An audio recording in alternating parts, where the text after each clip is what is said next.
All right, starting with letter C now. We have a trig one now, so I don't want you guys to freak out. We have secant squared x times tangent x plus 3 dx. Now, when we're doing u substitution, you have to think, I need to let my u be something so that my du can get the other term. So when I differentiate my u, my du will be the other term in my integral. So I want to show you something. If I would let u be the secant squared, and I would differentiate secant squared, there's no way I could get the tangent x plus 3. But if I would let my u be tangent x plus 3,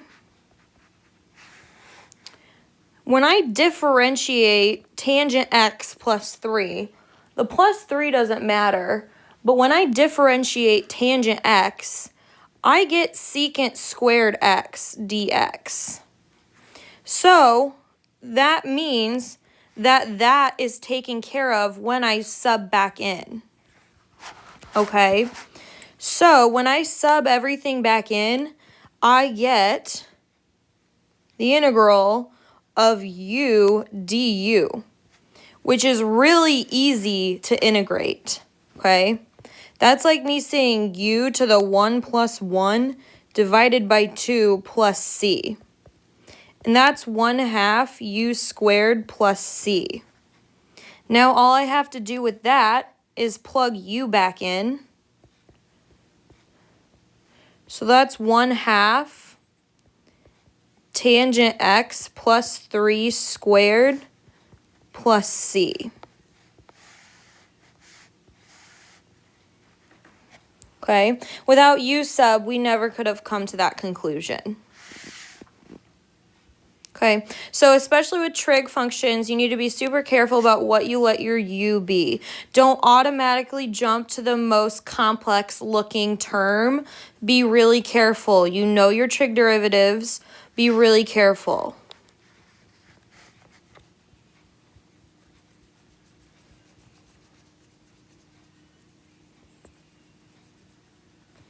Okay, the next one.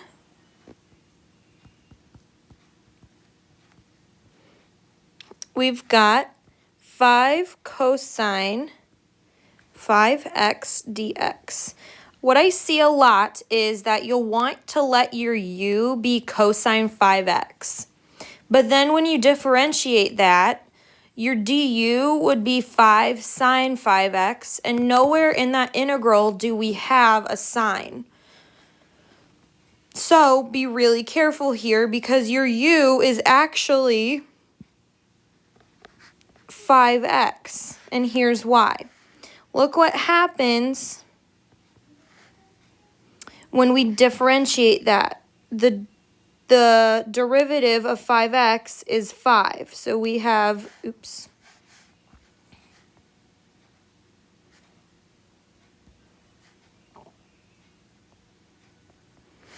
we've got 5 dx, which we've got in our integral. So instead of integrating that whole thing, we're actually integrating cosine u du.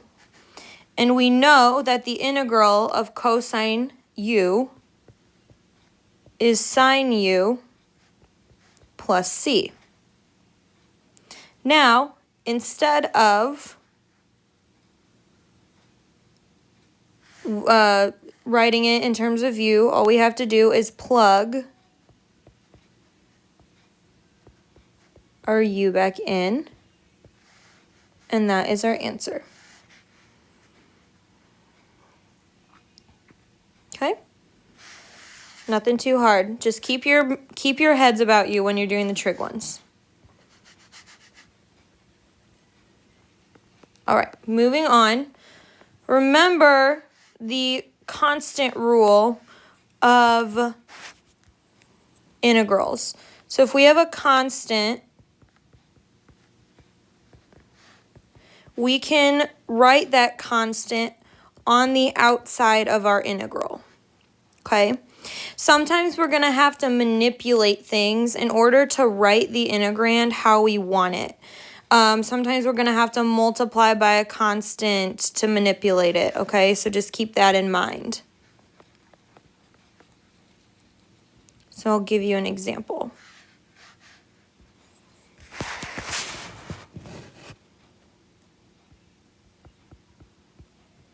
This is example 3. Oops.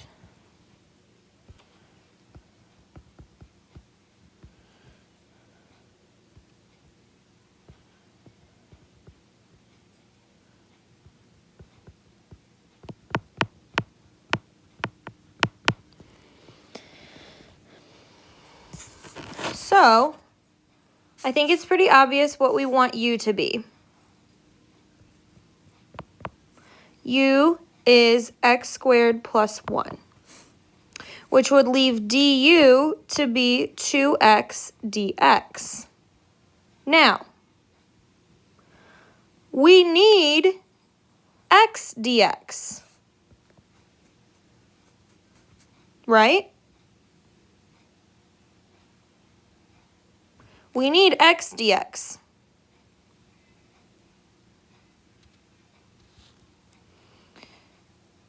So, what are we going to do?